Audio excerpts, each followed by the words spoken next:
Nós vamos permanecer nele e fazer uso de mais alguns textos no decorrer da mensagem. Quero mais uma vez lembrar aos irmãos, as nossas ofertas de outubro, novembro e dezembro são todas destinadas ao Portas Abertas. Se você ainda não uniu a sua oferta com a oferta da igreja, deixe o Senhor constranger o seu coração para isso. Tanto na escola bíblica dominical, quanto nos cultos, todas as ofertas são para Portas Abertas e os dízimos continuam servindo à igreja local. Amém, irmãos? Efésios 6:10 diz assim a palavra de Deus: finalmente, fortaleçam-se no Senhor e no seu forte poder. Vistam toda a armadura de Deus para poderem ficar firmes contra as ciladas do diabo. Pois a nossa luta não é contra pessoas, mas contra os poderes e autoridades, contra os dominadores deste mundo de trevas, contra as forças espirituais do mal nas regiões celestiais. Os irmãos podem se sentar sem fechar a Bíblia. A leitura continua.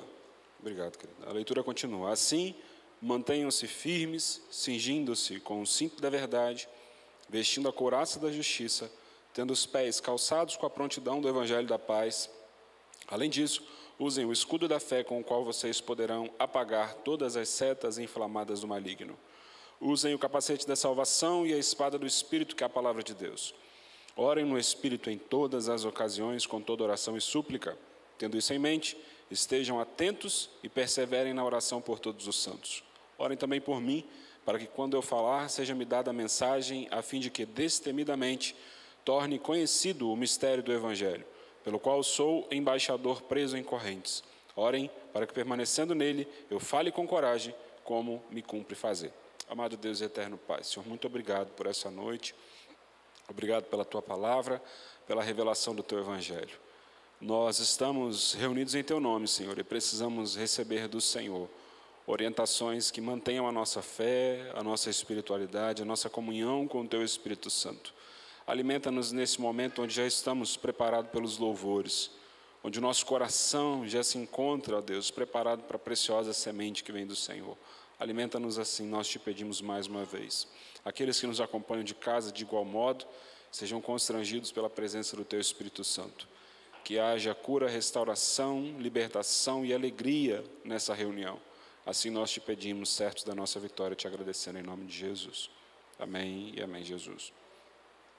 Esse texto de Efésios capítulo 6 é um texto muito conhecido e ele remonta uma espécie de armadura. O título do texto é a armadura da fé, né?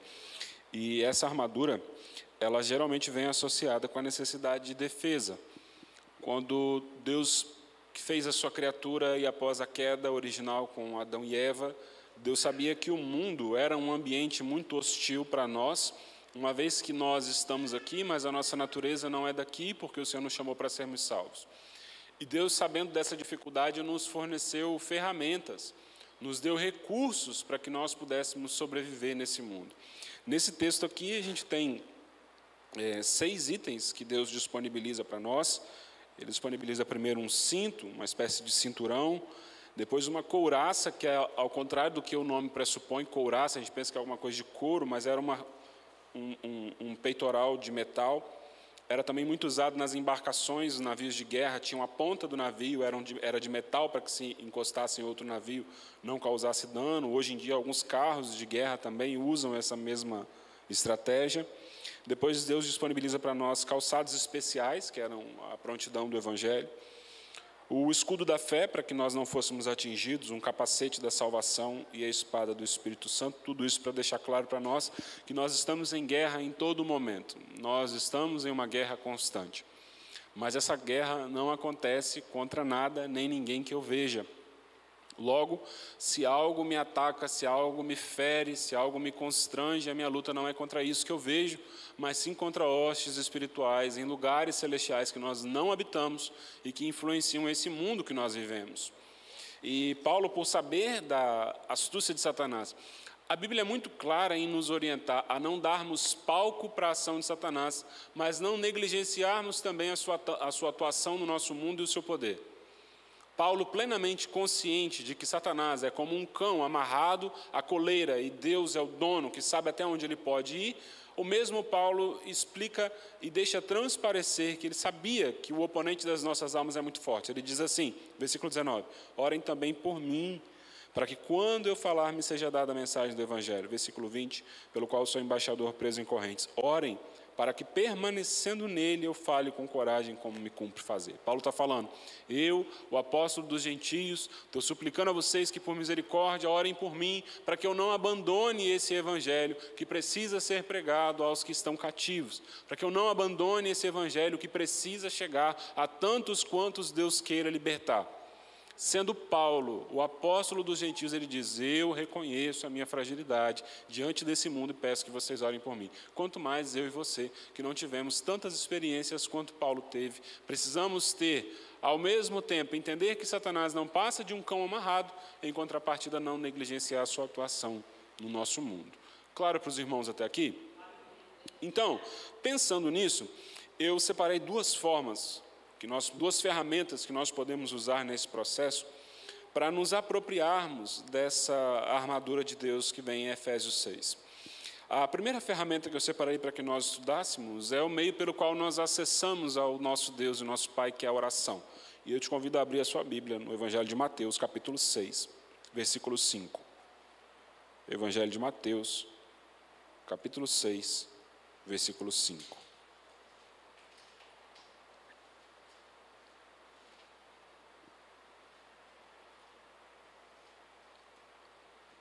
Diz assim a palavra de Deus, irmãos, daqui para frente os irmãos podem acompanhar todas as leituras sentadinhos mesmo.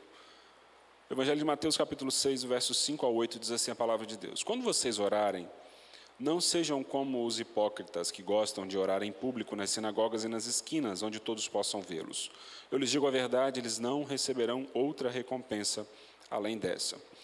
O Evangelho de Mateus, capítulo 6, no versículo 5, quando Jesus começa a explicar sobre a ferramenta da oração para nós, ele diz assim, em outras palavras, nós precisamos orar, porque Jesus também orava o tempo inteiro.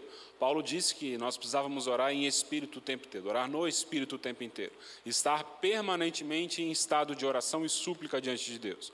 E Jesus vem dizendo assim, olha, vocês precisam orar, mas quando vocês orarem, não o façam como o fazem os hipócritas, porque eles gostam de orar nas sinagogas e nas esquinas. O problema não é orar nas sinagogas e nem orar nas esquinas. O problema é fazer isso buscando o reconhecimento de alguém. Por exemplo, hoje, no término da Escola Bíblica Dominical, nós fizemos uma oração coletiva, abençoando os missionários que estão espalhados ao redor do mundo. Então, quer dizer que Jesus falou que não é para orar na sinagoga, quer dizer que essa oração foi inválida? Não. A oração que Jesus está condenando é aquela que busca trazer para o orador algum tipo de respeito ou atribuir a ele algum tipo de espiritualidade. É como se eu estou ministrando, expondo a palavra para vocês, e o irmão Joãozinho sentado no primeiro banco, levanta e começa a falar em línguas. É o momento disso? Não. Paulo diz que o nosso culto precisa ser racional. Se ele fizer isso, que haja alguém que interprete e que a mensagem dele sirva para edificação junto da palavra. Pelo menos é isso que Paulo ensina na igreja de Corinto, e não o contrário. Então, as orações, você pode orar na esquina, dentro da sua casa, fora da sua casa, no trabalho, no ônibus, você pode orar em qualquer lugar. O problema é o desejo do seu coração. Se você fala em línguas em um culto, você precisa entender que, biblicamente, o falar em línguas é para edificação própria. Eu não edifico ninguém falando em línguas. Logo, o nosso culto, por ser racional a Deus, exige de todos nós a compreensão que o nosso coração precisa ser separado a Ele. Então, Jesus começa condenando um tipo de oração. Esse tipo de oração que busca trazer para o orador algum tipo de conceito. Então não adianta nada você pegar o microfone e fazer uma oração cheia de palavras bonitas e com uma eloquência estudada e perfeita, se aquilo não provém do nosso coração. Ele diz assim, no versículo 6 agora, quando orarem, cada um vá para o seu quarto, ou seja, um lugar de intimidade, de comunhão, de exclusividade. Feche a porta e ore o seu pai em segredo. E orar em segredo aqui é só você não se expor buscando vanglória, não quer dizer que você tem que orar o tempo inteiro em oração silenciosa, não. E ele continua, então seu pai, que observa em segredo, os recompensará. Por que nós oramos? Porque existe uma recompensa implícita no processo da oração. Jesus está dizendo, quando vocês orarem, vocês podem orar em qualquer ambiente. A observação é que essa oração seja um momento verdadeiro de intimidade entre você e o seu Criador. Se você o faz para buscar qualquer forma de vanglória ou para que alguém te reconheça como espiritual, a sua oração perdeu a eficácia. Do contrário, se ela funciona entre você e o seu Pai, haverá uma recompensa para essa oração feita em sinceridade. Haverá recompensa? Haverá. O que Jesus não diz é que essa recompensa vai ser o que nós queremos. Muitas vezes nós buscaremos de Deus algumas coisas e Deus não vai fazer aquilo que nós buscamos, ou aquilo exatamente conforme nós pedimos. Afinal de contas, a nossa visão, a nossa capacidade de compreensão é extremamente limitada. Mas nós servimos a um Deus que não, e Ele diz assim, eu vou te recompensar, e não existe recompensa melhor do que senão essa do nosso Deus para nós, que sabe a medida certa, o momento certo, a dose certa de nos abençoar, de maneira perfeita e agradável. Jesus continua dizendo, e aí ele começa a dar algumas recomendações de como que essas orações não podem ser. Ele diz assim, ao orar, não repitam frases vazias, sem parar, como fazem os gentios. Eles acham que se repetirem as palavras várias vezes, suas orações serão respondidas. O que Jesus está condenando é uma prática muito comum no hinduísmo e também no budismo, que é de recitar alguns mantras. Algumas pessoas, adeptos dessas religiões, separam algumas frases, algumas delas até muito bonitas, e começam a repetir aquelas frases de maneira constante, até que elas chegam num estágio de rebaixamento de consciência, onde elas entram em transe, e atribuem esse transe a uma espiritualidade. Então Jesus está dizendo, a sua intimidade com o seu Deus não vai ser baseada num transe, a sua intimidade com Deus vai ser baseada numa intimidade verdadeira de filho com pai, que não se dá por palavras vazias. Ou seja, não é mera repetição. Ah, pastor, então quer dizer que se eu pedir uma coisa de manhã, não posso pedir aquela coisa de novo de tarde? É claro que pode. Tenta me contar uma mesma história 2 vezes sem ler, que você não vai usar as mesmas palavras. Em uma das 2 histórias você vai colocar exemplo demais, detalhes demais, na outra você vai esquecer algumas coisas, e ainda assim essas palavras não vão ser vazias. O que Jesus está dizendo é, não haja mantras nas orações de vocês. Quando vocês se aproximarem para falar com Deus, entenda que existe alguém do outro lado te ouvindo. Então, quando você for falar, enriqueça a sua fala, que ela não seja vazia, ou seja, que ela seja cheia de significado para mim e para você. Então, se uma coisa te aflige 50 vezes por dia, ore 50 vezes a Deus sobre essa coisa, e Deus continuará te ouvindo do outro lado, te dando e me dando a certeza de que há recompensa para orações sinceras. Talvez não como eu e você esperamos, por isso nós permanecemos orando, porque as nossas orações não podem ser vazias de sentido ou significado. Por mais que sejam palavras belíssimas, elas precisam ter sentido para mim, elas precisam ter sentido para você. Elas precisam expor a nossa realidade, a nossa dor, a nossa aflição e angústia, que está no seu coração. É isso que precisa ser exposto. Se a sua oração for assim, ela jamais vai ser vazia. E aí no versículo 8, Jesus encerra a primeira parte do discurso dizendo assim, não sejam como eles, ou seja, não sejam como esses que repetem mantras em suas orações, por mais que sejam palavras muito bonitas. Não sejam como esses, pois seu Pai sabe exatamente do que vocês precisam antes mesmo de pedirem. Aí vem a pergunta, se Deus sabe de todas as coisas que eu preciso antes mesmo de nós pedirmos, então por que eu devo orar? Se Deus sabe de tudo o que eu quero ou preciso, por que eu devo orar? E aí eu lembro de uma visita que eu fiz uma vez, a gente foi na casa de um irmão, aí esse irmão, ele não está aqui hoje, aí ele tinha dois filhos pequenos, só que um era mais velho, um tinha ali 10 anos e o outro tinha 6. Aí os dois foram brincar, e aí o de 6 anos começou a perturbar o mais velho para brincar de lutinha. E era nítido que o de mais velho era um graveto, não tinha a menor condição de estabelecer lutinha com ninguém. Se ele brigasse com ele mesmo, ele perdia, mas ele queria brigar com o mais velho. Aí ele falou, aí o mais velho, não vamos não, com medo do pai brigar, não vamos brincar disso não. Chega uma hora que o mais velho não aguentou, aí os dois começaram a rolar no chão. E o mais velho prendeu o mais novo de um jeito, e travou os bracinhos dele assim, travou as perninhas dele, fechou a boca dele para ele não reclamar. Aí ele se bateu para lá e para cá, quando ele viu que ele não conseguiria sair daquilo ali, que ele viu que ele não tinha jeito, é por isso que eu não esqueço, aí ele começou a gritar, pinico, pinico, pinico. E quando ele gritou, pinico, pinico, pinico, o mais velho automaticamente soltou ele, deixou ele livre. É por isso que nós precisamos orar. A oração não é só para você pedir algo que você deseja muito de Deus, é para você dizer para ele assim, Senhor, acabou as minhas forças. Senhor, acabou meus recursos. Senhor, eu não consigo mais resistir. Senhor, eu não consigo mais lutar. Senhor, eu não tenho mais recursos. Senhor, eu estou no meu limite. E a resposta que vem de Deus para nós é a recompensa, exatamente igual aquela criança gritando pinico, que quando gritou automaticamente foi liberta pelo seu irmão. Quando nós gritamos a Cristo, quando nós vamos a Ele em oração, mesmo Deus sabendo, nós não vamos para que Deus saiba, nós vamos para nos reconhecermos cada vez menores. Para todo mundo naquela casa, era nítido que o mais novo ia tomar uma surra, mas para ele não, ele precisava daquela experiência. Diante das nossas mais diversas dificuldades, a experiência da fé nos leva até Cristo, dizendo: Senhor, eu sou fraco, eu sou cansado, eu estou oprimido, e eu estou aqui porque eu preciso do alívio que vem do Senhor. É para isso que nós oramos. Primeiro ponto básico que nós precisamos orar, nunca é sobre Deus fazer alguma coisa, é sobre nós reconhecermos a nossa limitação. É sobre nós reconhecermos o quão frágil, o quão miserável nós somos.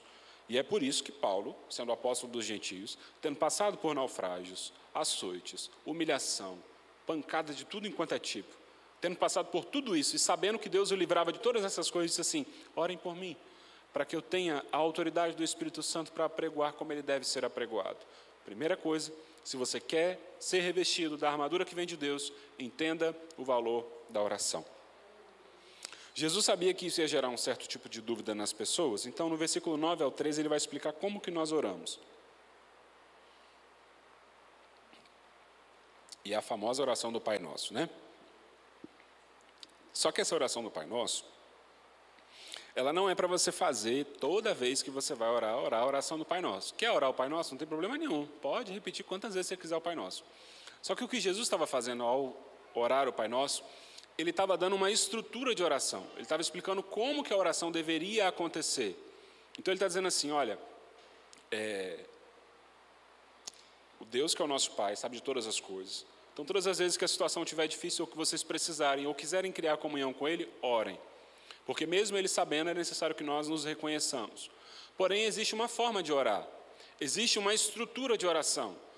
E essa estrutura não é a repetição do Pai Nosso. O Pai Nosso é só um exemplo. Acompanhe comigo aí na sua Bíblia, versículo 9. Jesus diz assim: portanto, orem da seguinte forma. Primeira coisa: Pai nosso que estás no céu, santificado seja o teu nome. Pastor, quer dizer que todas as vezes que eu for orar, eu tenho que começar com isso? Não. Mas o que está implícito aqui é o sentido de reverência. Jesus está dizendo, quando vocês forem orar, vocês têm que entender que vocês não estão falando com um amigo de vocês, não o amiguinho no sentido secular, não estão falando com um vizinho de vocês, não estão falando com um ser humano. Vocês estão falando com alguém que desenvolve intimidade com vocês, mas que tem uma natureza extremamente diferente da nossa e muito mais santa do que a nossa. Então aproximem-se dele com reverência, reconhecendo que ele é o Deus que está nos céus. Aproximem-se dele com humildade, aproximem-se dele com humilhação. E aí você vai fazer as suas variações. Senhor, eu estou aqui. Eu sei que eu sou pobre, falho, cego, miserável, desprezível, mas eu estou aqui, Senhor, eu estou na Tua presença, e é no Teu nome que eu iniciei essa oração. É isso, é reverência. Então a primeira coisa quando nós vamos orar é apresentarmos a Deus com reverência. Vai orar, vai desenvolver a sua vida com Deus, para você ser revestido da armadura que vem de Deus. Primeira coisa, aproxime-se dele com muita reverência, com muito temor. Nunca confunda a intimidade com Deus com uma liberdade mundana ou secular, de falar de qualquer jeito. Não é assim que funciona. Você pode se expressar do seu jeito, mas entenda que quem está do outro lado te ouvindo é extremamente perfeito e santo. Então Jesus explica, tem uma forma de orar. Como é que é? Primeiro você se aproxima de Deus entendendo que Ele é santo. Reconheça a natureza dEle, tenha reverência com quem você fala. Versículo 10. Venha o teu reino, seja feita a tua vontade, assim na terra como no céu. Jesus está dizendo, quando vocês forem orar, reconheçam que com quem vocês estão falando é santo e perfeito. Segundo, reconheçam que a vontade dele vem antes da de vocês. Prepara o seu coração para orar a Deus e para falar com Ele, entendendo que antes de qualquer coisa, perfeita é a vontade dEle, e não a minha e a sua. O curioso é que essa expressão, seja feita a tua vontade, assim na terra como no céu, ela ecoa também no Getsêmani, ou no Monte da Oliveira, como você preferir, através do Evangelho de Lucas, capítulo 22, verso 42. Jesus diz assim, Pai, se queres, afasta de mim esse cálice, contudo seja feita a tua vontade e não a minha. Presta atenção em nome de Jesus. O que Jesus está ensinando para os discípulos é o que ele aplica na própria espiritualidade dele, num dos seus piores momentos encarnado. Já próximo, no Getsêmani, ou Monte das Oliveiras, dependendo da sua tradução, ele aplica nele mesmo aquilo que ele ensinou aos discípulos. Senhor, se possível for, afasta de mim esse cálice, porém, todavia, entretanto, seja feita a tua vontade e não a minha. Meu querido, se Jesus se apresentou diante de Deus dessa forma, quanto mais a mim e a você, é necessário que haja uma cobertura de temor ao nos aproximarmos de Deus e falarmos com Ele entendendo que a natureza de Deus é diferente da nossa. E embora Ele nos ame muito, é necessário que haja em mim e você um reconhecimento de que os planos dele sempre são superiores aos nossos. E esse é um dos segredos para que você não incorra na soberba ou na prepotência diante de Deus. Você se aproxima dele falando assim: Senhor, eu estou aqui, mas antes de mais nada, eu tenho alguns pedidos para fazer ao Senhor, mas eu quero reconhecer diante do Senhor que a tua vontade é perfeita e é soberana. Sobre ela eu me humilho e suplico a tua misericórdia, Senhor, porque eu sei que os teus planos são perfeitos. Se apresentou diante de Deus, reverenciando o nome dele, e entendeu que a vontade dele é superior à sua, aí então vem a outra divisão do Pai Nosso, começando no versículo 11. Jesus diz assim: aí então vocês digam: dá-nos o pão para este dia, ou o pão nosso de cada dia, dá-nos hoje. Depois que você reconheceu que Deus é santo, depois que você se aproximou dele entendendo que a vontade dele vem antes da sua, então agora você faz o seu pedido a ele. Qual que é a sua necessidade? Jesus aqui está falando sobre o pão nosso, mas não é só o pão de alimento. Qual é o seu pão nosso hoje? Talvez hoje seja saúde, seja um emprego, seja a mudança da sua família, seja a mudança de alguma coisa que você precisa, algo que está fora da sua capacidade humana de resolver. Se aproximou dele, reconheceu que ele é santo, reconheceu que ele é perfeito, que a vontade dele é superior à sua, fale das suas necessidades para Deus. E aí depois, em uma das partes mais importantes, no versículo 12, diz: perdoa as nossas dívidas, assim como nós perdoamos os nossos devedores. Por quê? Estamos constantemente em débito. Por mais que você seja uma pessoa legal e que ajuda todo mundo, que é bondosa para todo mundo, todos nós estamos constantemente em débito com Deus, e a prova disso é que você está aqui. Enquanto você estiver nessa natureza encarnado, nós estamos em débito com Deus. A prova disso é o que o próprio Paulo fala em Romanos capítulo 3, versículo 23, que todos foram destituídos da glória de Deus, porque não há no nosso meio nenhum sequer que se aproxime da estatura do varão perfeito semelhante a Cristo. Se todos nós fomos destituídos da glória de Deus, não há autoridade nenhuma em nós de determinarmos ou exigirmos algo de Deus. É impossível o ser humano, consciente da oração do Pai Nosso, se aproximar diante de Deus, tentando constrangê-lo ou colocá-lo contra a parede exigindo alguma coisa. Eu não consigo identificar isso na Bíblia. O que eu consigo identificar na Bíblia é o verbo que se fez carne, dizendo assim: aproximem-se de Deus em humildade e submissão. E esse mesmo verbo encarnado dizendo assim: Pai, se possível for, afasta de mim esse cálice. Porém, todavia, entretanto, seja feita a tua vontade sobre a minha vida e não a minha. Porque os seus planos são perfeitos e os meus não. Percebeu a diferença?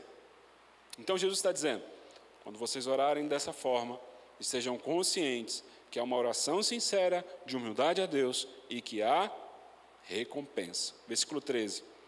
Encerrando a oração: não nos deixe cair em tentação, mas livra-nos do mal. E tentação aqui, não é a tentação de uma mulher que elogia um homem que elogia uma mulher, não é só esse tipo de tentação.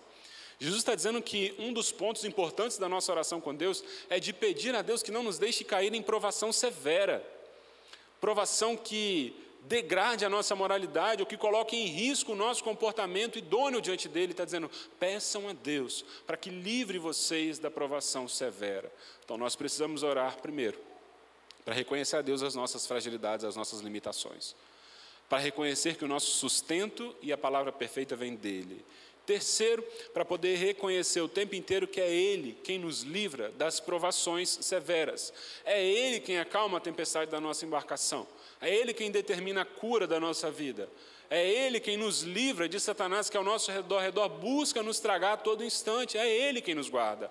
Então Jesus está dizendo: aproximem-se de Deus em uma oração sincera e humilde, porque a essas orações há recompensa. Primeira forma de nós nos revestirmos dessa armadura que vem de Deus é a oração.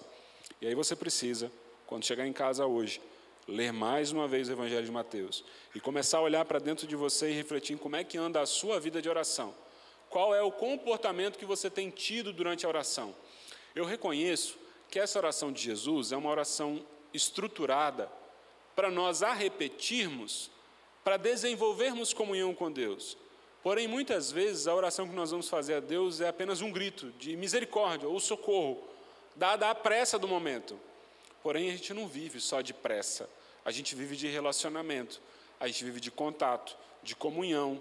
Toda a amizade que vai durar muito tempo exige contato, comunhão, exige confissão, crescimento junto. O nosso relacionamento com Deus não é diferente. É necessário dedicar tempo à oração. E aí, se você diz, pastor, eu não tenho tido muito tempo, aí eu preciso te lembrar de uma frase que eu acho muito bonita, quando a pastora fala que quem não tem tempo para Deus, perde tempo na vida. Amém, irmãos? Então, que em casa você possa refletir. A primeira ferramenta que Deus nos dá é a oração, o meio pelo qual nós o acessamos.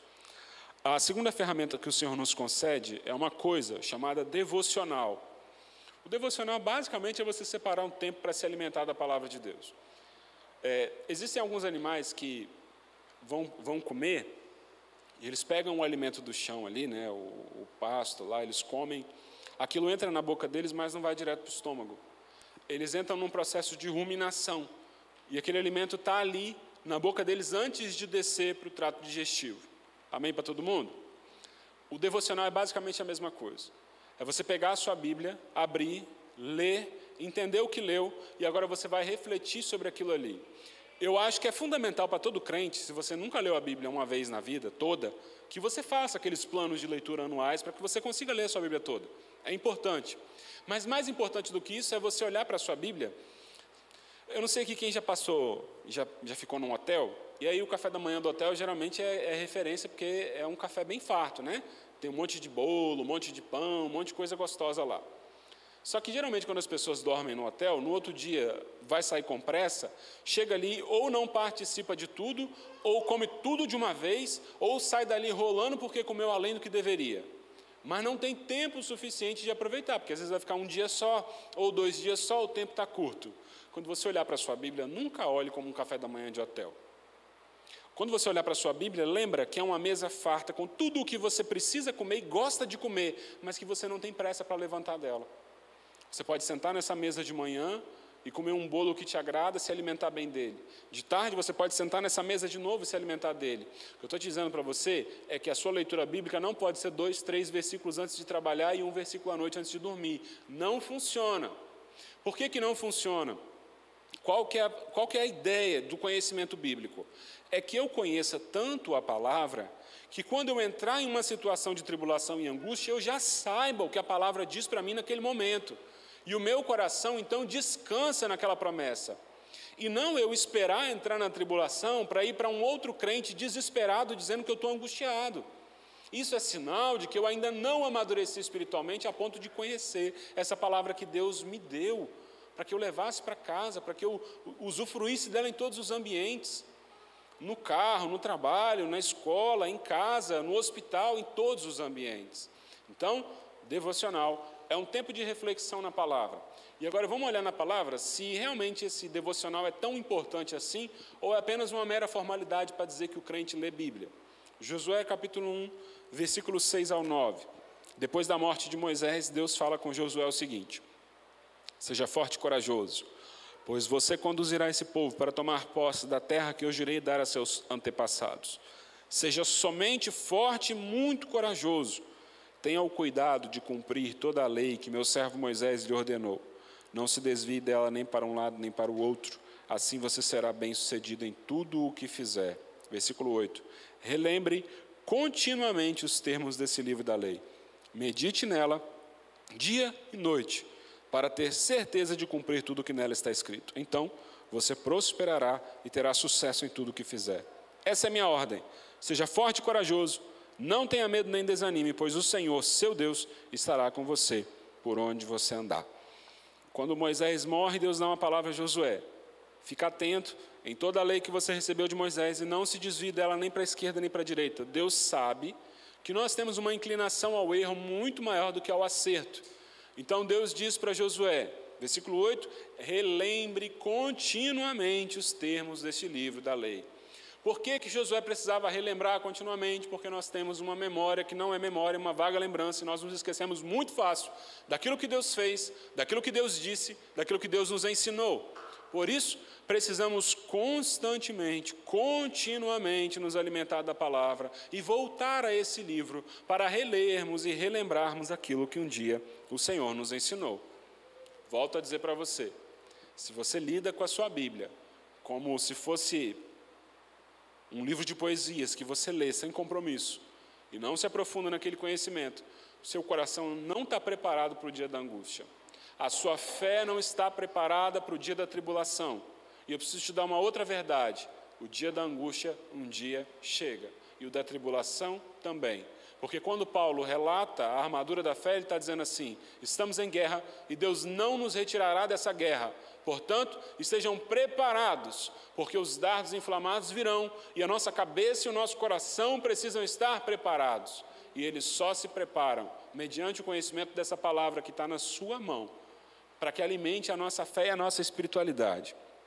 Então, por que nós precisamos fazer devocional? Separei 3 motivos para você. Primeiro, lá em cima, por que nós precisamos orar?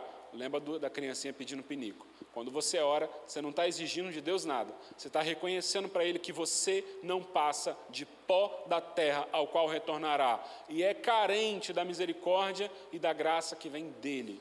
E existe recompensa para essa oração. Agora, por que nós fazemos devocional? Primeira coisa, para a gente relembrar continuamente daquilo que nós aprendemos.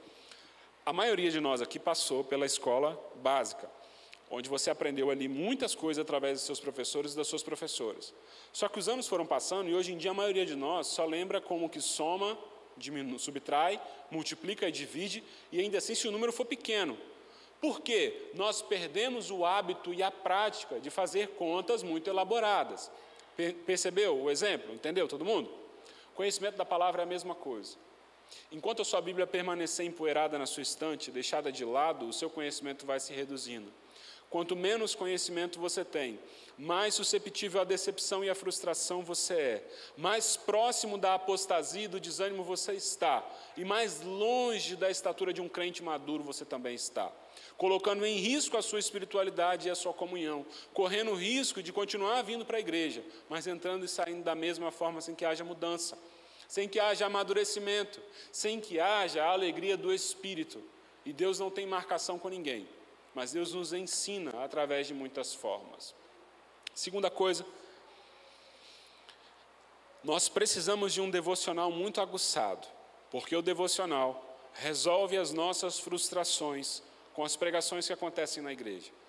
Talvez eu estou aqui hoje pregando para você sobre Efésios 6, sobre a armadura espiritual e a forma como você toma posse dessa armadura, mas talvez você estaria a fim de ouvir sobre as viagens missionárias de Paulo.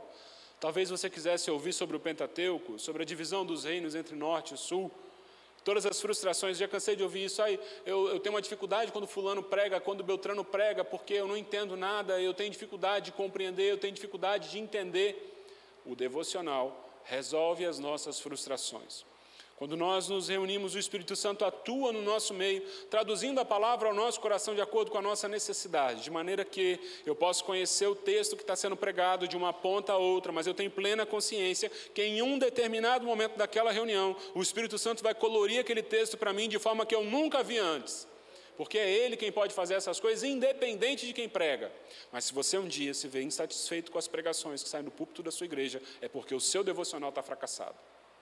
É porque em casa você não está abrindo a sua Bíblia e está lendo. Porque aí, meu querido, você é seu professor. Se você tem alguma reclamação, faça para você mesmo. Questione-se a você mesmo. E acima de tudo, você sabe do seu testemunho para estar te ensinando. O devocional fala muito dentro do nosso coração. Toda pregação precisa partir de um devocional. Porque se ela não parte de um devocional, eu falo muito do que eu li e não do que eu experimentei. Claro para todo mundo?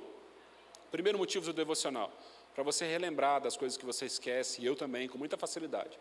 Segundo, para resolver as suas frustrações com a pregação que sai do púlpito. O Espírito Santo alimenta a igreja, ele não alimenta só você. Mas existe uma mesa farta na sua mão, para você alimentar da sua necessidade. E o mesmo Espírito vai suprir também a sua demanda. Terceira coisa, é que o devocional ele serve como uma ferramenta muito útil para o crescimento contínuo. a longo prazo. Às vezes a pessoa vem para a igreja, recebe a pregação, sai muito satisfeito, sai muito feliz, porque entendeu a palavra, entendeu os exemplos, se sentiu verdadeiramente alimentado, o Espírito Santo atuou naquele coração. Mas não há continuidade. Quando chega em casa, não tem prazer de abrir a Bíblia e fazer a leitura individual, precedida de oração. Senhor, eu estou aqui com a Bíblia aberta porque eu sei que eu preciso continuar crescendo. O Senhor falou comigo no culto de domingo, mas hoje é segunda-feira, eu quero ser alimentado de novo. Fala comigo através da Tua palavra. Se isso não existe, eu desconheço veículos que só são abastecidos uma vez por mês e são usados todos os dias. Não funciona, irmãos. Se o seu carro, por mais econômico que for, se você usa ele todos os dias para longos trajetos, você vai ter que abastecer ele de maneira contínua. A nossa fé é a mesma coisa. A gente não vive por vista, a gente vive por fé, mas não alimenta essa fé. Nós alimentamos essa fé mediante a exposição da palavra e o alimento íntimo da palavra dentro de casa. Salmos capítulo 1, do verso 1 ao 3. Feliz é aquele que não segue o conselho dos perversos, nem se detém no caminho dos pecadores, nem se junta à roda dos zombadores. Pelo contrário, tem prazer na lei do Senhor e nela medita de dia e de noite. Ele é como uma árvore plantada à margem do rio, que dá seu fruto no tempo certo. Suas folhas nunca murcham e ele prosperará em tudo que faz. Olha só, Salmos 1, versículo 2 diz que nós precisamos ter prazer na lei do Senhor. Ele diz assim: existe um contraste entre aqueles que têm prazer no meio dos perversos e aquele que tem prazer e medita na lei do Senhor de dia e de noite. Porém, existe um livro, um livreto chamado Didaquê. O Didaquê é um resumo do Novo Testamento para os novos crentes no período da igreja primitiva. Você encontra ele até em PDF hoje em dia. O Didaquê era um resumo. A lei, por si só, era um livro muito grande. Mas no período antigo, os únicos que tinham uma coletânea da lei, com os pontos básicos da lei, eram os reis. Só que Deus está falando para o povo que ele precisava meditar de dia e de noite. Como que o povo medita de dia e de noite na palavra que eles não têm acesso? Não está na mão deles para eles consultarem o tempo inteiro. Então eles precisavam recorrer ao coração. A tua palavra eu gravei no meu coração, que é a minha mente.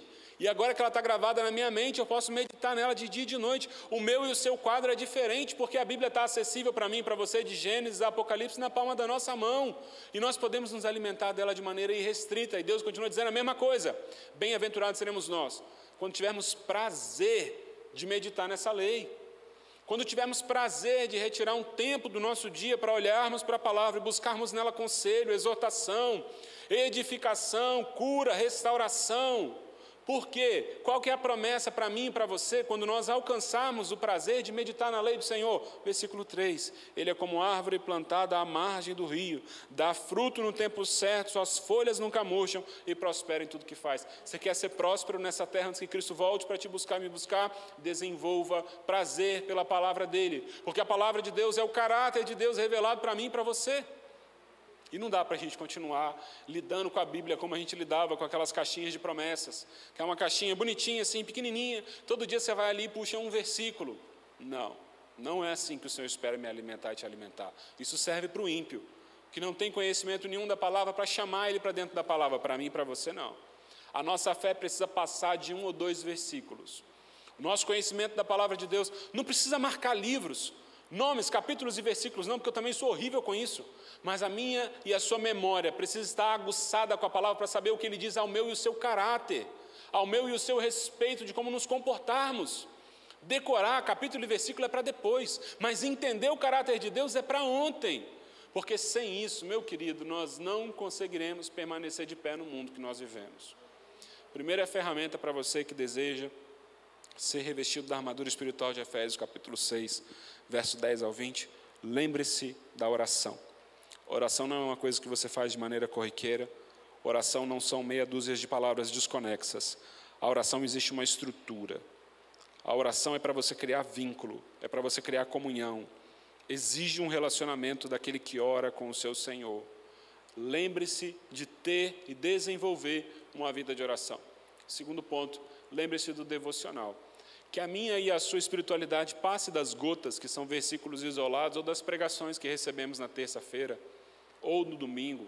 O maior prazer que eu tenho é de saber que você vai chegar em casa, abrir a sua Bíblia em todos os versículos que eu li, vai conferir se tudo que eu falei está certo. Não porque eu duvide de mim, mas porque eu tenho certeza que o Espírito Santo vai selar essas palavras no seu coração. E eu sei que você vai ser duplamente edificado. Aprecie a palavra de Deus se você quer ser próspero. Desenvolva uma vida de oração.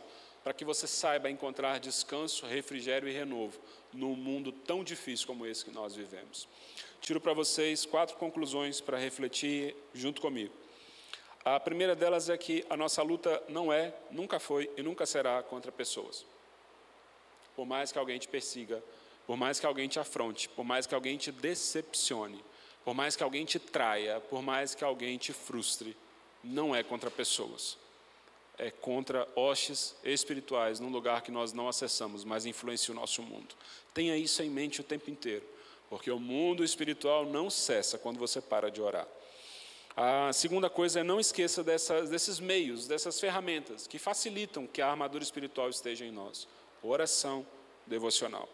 O terceiro é que todos nós precisamos desenvolver intimidade com o nosso Deus através da oração, lembrando que oração sincera possui recompensa. Então, primeira coisa, reconheça a soberania de Deus. Segundo, reconheça que a vontade dele vem sempre antes da minha e da sua.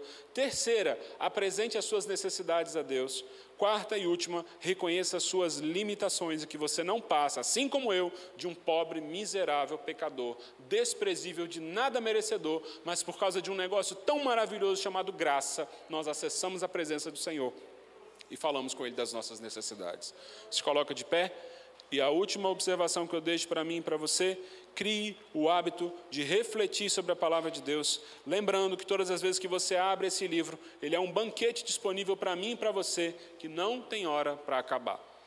Que o Senhor possa desenvolver no meu e no seu coração e nos ajude dessa forma, nos dando fome e sede pela palavra dele. Que a gente nunca olhe para um culto, para um louvor ou para uma pregação como uma palestra ou um ambiente de entretenimento. Nos reunimos no nome do Senhor na consciência de que somos pobres, limitados, falhos e somos extremamente dependentes desse Deus. Deixo para sua meditação 2 parábolas. A primeira delas faz menção a uma ovelha que se desgarrou do rebanho e se perdeu. A ovelha é um animal extremamente dependente do seu cuidador. Sem ele ela não sobrevive, sem ele ela não resiste. Em contrapartida, nós temos o filho pródigo, que tinha todas as coisas ao seu dispor e escolheu virar as costas para tudo. A ovelha que se perdeu, o pastor de bom grado vai atrás dela. Eu nunca li o pai do filho pródigo indo atrás dele. Que o Senhor constranja o seu coração a entender que todos nós somos ovelhas, pobres, limitadas, extremamente dependentes do seu Criador. E que todas as vezes que nos aproximarmos dele seja em humildade, em submissão, clamando por misericórdia e reconhecendo, assim como Jesus no Getsemane, que a vontade dele é boa, perfeita e agradável e há de se cumprir acima da nossa vontade. Amado Deus e eterno Pai, Senhor, muito obrigado por essa noite. Somos gratos ao Senhor pela Tua palavra. Somos gratos ao Senhor pela presença do Teu Espírito Santo. Somos gratos ao Senhor pela atuação do Senhor no nosso coração. Deus, que o Senhor nos faça lembrar onde temos negligenciado o nosso devocional, onde a nossa oração foi esquecida e abandonada, e que nós possamos recobrar uma vida aquecida diante do Senhor. Quando nós olhamos para Paulo, suplicando que os irmãos orassem por ele, para que ele fosse também revestido das armaduras espirituais, nós temos plena consciência que o Senhor não nos retira desse mundo onde estamos em contínua guerra, mas o Senhor nos alimenta, nos fortalece, nos protege, para que tenhamos experiências com o Senhor e possamos avançar em direção à salvação das nossas almas. Pai, nós colocamos a nossa semana nas Tuas mãos. Que a bênção do Senhor nos alcance, nos acompanhe, e que ao nos deitarmos hoje temos prazer de abrir a Tua palavra e ler mais uma vez. E orar ao Senhor reconhecendo as nossas limitações, suplicando o Teu poder para triunfarmos sobre o pecado. E que amanhã ao acordarmos nada disso seja esquecido ou perdido, mas que verdadeiramente possamos viver a transformação do Teu Evangelho. Nos dê experiências com o Senhor, porque nós somos ovelhas, ó Pai. E como ovelhas somos extremamente dependentes do nosso pastor. Que no nosso meio não hajam filhos pródigos, mas se porventura houver, que seja hoje o tempo aceitável do Senhor, para que o arrependimento brade aos nossos corações e nós possamos nos lembrar quão bom e quão suave é estarmos em comunhão com o Senhor, com o perfume do bom pastor aspergido sobre nós. Deus, mais uma vez nós te suplicamos pela Tua misericórdia e pelo Teu poder e te agradecemos por tudo em nome de Jesus. Estendo as mãos. Que o grande amor de Deus, a paz e a comunhão do Espírito Santo seja hoje e sempre com aqueles que amam e aguardam a volta do Senhor Jesus. Amém e amém, Jesus. Que Deus os abençoe.